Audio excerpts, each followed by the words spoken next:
मैं बोलने की तैयारी से तो नहीं आया था, क्योंकि मुझे लग रहा था कि ये फेस्टिवल है यहाँ तो ज़रा गाना वाना होगा, लेकिन फिर भी मैं केवल एक बात कहने के लिए यहाँ पर आपके बीच में आया हूँ। यार ये कहाँ चल रहा है? अच्छा, वो लोग चला रहे हैं, फेस्टिवल बना रहे हैं, तो बात तो नहीं छोड़, देख लो अगर बंद है तो साथियों की बस केवल एक बात मैं कहना चाहता हूँ, और वो ये, आखिर दलित लिटरेचर फेस्टिवल क्यों?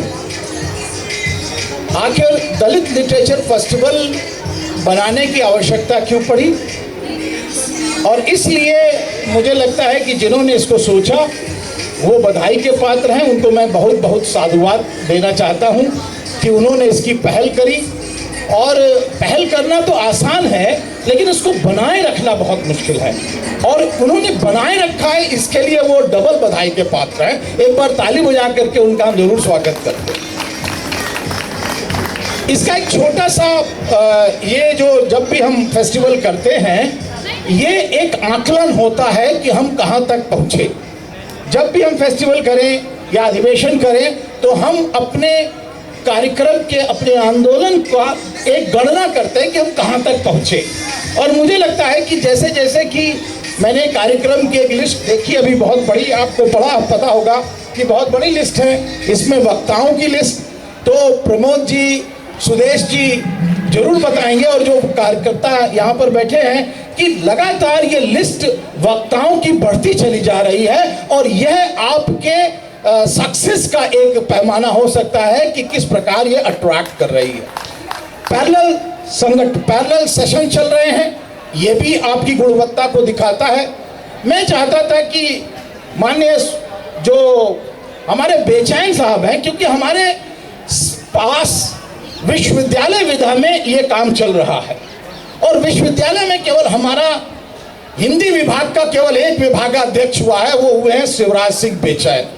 हम चाहते हैं कि उनका आप अलग से जरूर खैर मकदम करेंगे, ये मेरी गुजारिश है, जिससे कि एक स्थापना हो कि हमारे बीच भी जो विभागाध्यक्ष हैं वो भी हिंदी विभाग में, जैसे कालीचरण सरही साहब हुए, तो विश्वविद्यालय विधा का अपना जो सांस्कृतिक विरासत है वो अलग है, और दलित लेखक जो आए हैं विश्वविद्यालय के विधा से बाहर, उनकी अपनी एक छटा है। तो मुझे लगता है कहीं ना कहीं इसको अगर हम रेखांकित करेंगे, क्योंकि हमको जब भी मैं सुनता हूँ तब भी दलित लिटरेचर को जो विश्वविद्यालय विधा में सवर्ण समाज के लेखक हैं, उसको हमें पद्धति शास्त्र, ज्ञान मीमांसा, सत्ता मीमांसा से पीटने लगते हैं, और हमारे जो विश्वविद्यालय के विधा के बाहर जो साहित्यकार हैं वो कहीं ना कहीं पद्धति शास्त्र, ज्ञान मीमांसा और सत्ता मीमांसा में उनको जो है उत्तर देने में अक्षम दिखाई पड़ते हैं। ये बात कटु हो सकती है, लेकिन मुझे लगता है मेरे पास पैसा नहीं है, मेरे पास इज्जत नहीं है, एक है वो है सच। अगर मैं इस मंच से सच भी नहीं बोलूंगा तो क्या बोलूंगा? इसलिए मैं ये सच्चाई रखना चाहता हूं कि let us divide, let us look at कि जो हमारे विश्वविद्यालय विधा में जो ज्ञान का उत्पादन कर रहे हैं, क्या उनकी अपनी कोई ज्ञान मीमांसा है? whether they have a epistemology, whether they have a ontology, whether they have a methodology and method. ये चार चीजें अगर हम बता ले जाएं तो इन अवधारणाओं को हम सचमुच जवाब दे सकते हैं उन्हीं की भाषा में। क्योंकि अक्सर दलित साहित्य पर एक क्रिटिसिज्म है, ये तो पुनरावृत्ति हो रही है, पुनरावृत्ति हो रही है, पुनरावृत्ति हो रही है, क्या इसकी कोई ज्ञान मीमांसा है या नहीं है? तो साथियों, उसके लिए हमें जवाब की तैयारी करनी चाहिए, और मेरा एक सिंपल सा जवाब है कि अगर हम इसकी ज्ञान मीमांसा की एनालिसिस करें, इसकी एपिस्टेमोलॉजी की एनालिसिस करें, तो जितने भी समाज हैं उसको हम पेरियार बोर्दियों से ले सकते हैं कि सांस्कृतिक पूंजी, क्योंकि हमने पूंजी को केवल पैसे और प्रॉपर्टी में देखा है, हमने सांस्कृतिक पूंजी का आकलन नहीं किया है। अगर हम सांस्कृतिक पूंजी का आकलन कर लें तो हम पाएंगे कि जितने भी लेखक हैं उनकी अपनी समाज के अंदर एक परिस्थिति, एक स्टेटस होता है, और उनकी सामाजिक पृष्ठभूमि पृष्ठभूमि के आधार पर उनकी अपनी सांस्कृतिक पूंजी होती है। और इस भारतीय समाज में, ऊर्ध्वाधर समाज में होने के कारण कुछ लोगों के पास सांस्कृतिक पूंजी का संचय है और कुछ लोगों के पास सांस्कृतिक पूंजी की, जो मुख्य धारा की सांस्कृतिक पूंजी है, उसकी वंचना है।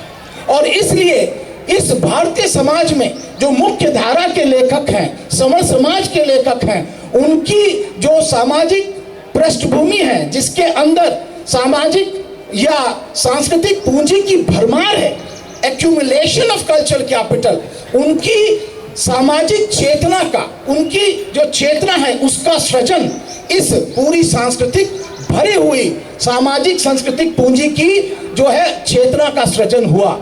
लेकिन जो दलित समाज के, जो पिछड़े समाज के लोग हैं, उनकी चेतना का सृजन उसकी वंचना से हुआ है। और इसीलिए अपने अपने पिंजड़े में दिखाई देता है, इसीलिए मेरा बचपन मेरे कंधों पे दिखाई देता है, इसीलिए जूठन दिखाई देता है, और इसीलिए आपको छांगिया रूप दिखाई देता है, अक्करमाशी दिखाई देता है। ये उन्होंने क्यों नहीं देखा?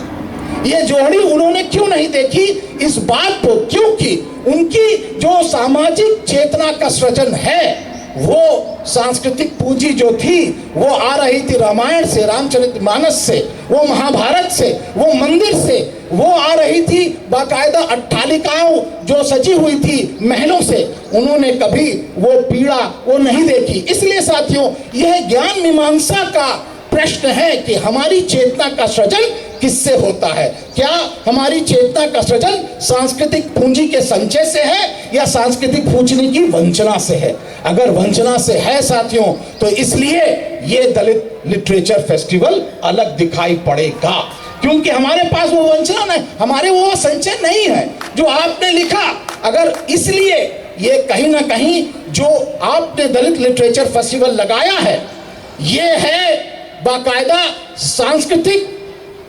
सांस्कृतिक पूंजी की वंचना के आधार पर जो सृजित चेतना है, उसके ज्ञान के उत्पादन से ये जो है फेस्टिवल लगाया गया है। ये मेरा मानना है। इसमें और बहुत सी बातें हो सकती है, लेकिन आज इतनी ही कि हमको जब भी हम दलित साहित्य की बात करें, दलित लेखन की बात करें, तो उसकी ज्ञान मीमांसा की बात करें। और ज्ञान मीमांसा कुछ और नहीं, वो है स्रोत। जिस स्रोत से आपकी चेतना का सृजन हो रहा है, और जिस चेतना से आपका सृजन है, आप उसी से ज्ञान का उत्पादन करते हैं। और इसलिए हमारी चेतना का सृजन अलग है, इसलिए हमारे ज्ञान का उत्पादन भी अलग है, और इसलिए दलित साहित्य अलग है, अलग है, अलग है। धन्यवाद। मैं, क्योंकि ये फेस्टिवल है, मैं गाना गा करके ही अपनी बात खत्म करूंगा। इसलिए राह संघर्ष की हम चुने, जिंदगी आंसुओं में नहाई न हो। इसलिए राह संघर्ष की हम चुने, जिंदगी आंसुओं में नहाई न हो।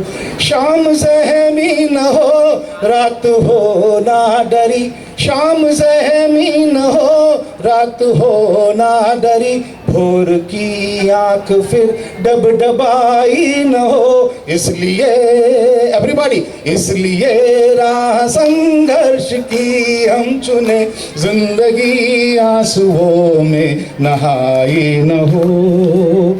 कोई अपनी खुशी के लिए गैर की रोटियां छीन ले, हम नहीं चाहते छींट कर थोड़ा चारा कोई उम्र की, छींट कर थोड़ा चारा कोई उम्र की, हर खुशी बीन ले, हम नहीं चाहते हो किसी के लिए मखमली बिस्तरा, हो किसी के लिए मखमली बिस्तरा, और किसी के लिए एक चटाई न हो। इसलिए चले चलो दिलों में घाव लेके भी चले चलो, चले चलो दिलों में घाव लेके भी चले चलो, ये लहू लुहान पाँव लेके भी चले चलो। चलो के आज साथ साथ चलने की जरूरत है,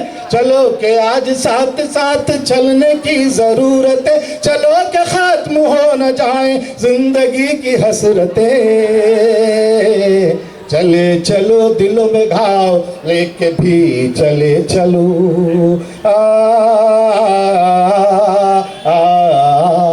जमीन ख्वाब जिंदगी यकीन सबको बांट कर, जमीन ख्वाब जिंदगी यकीन सबको बांट कर, वो चाहते हैं बेबसी में आदमी झुकाए सर, वो चाहते हैं जिंदगी हो रोशनी से बेखबर, वो एक एक करके अब जला रहे हैं हर शहर।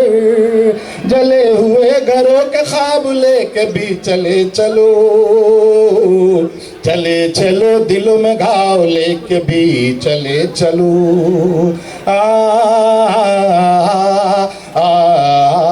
वो चाहते हैं जातियों की बोलियों की फूट हो, वो चाहते हैं जातियों की बोलियों की फूट हो, वो चाहते हैं धर्म को तबाहियों की छूट हो, वो चाहते हैं हर तरफ फरेब और झूठ हो, झूठ हो, वो चाहते हैं जिस तरह भी हो मगर ये लूट हो। सरों पे जो बची है छाँव लेके भी चले चलो, चले चलो दिलों में घाव लेके भी चले चलो।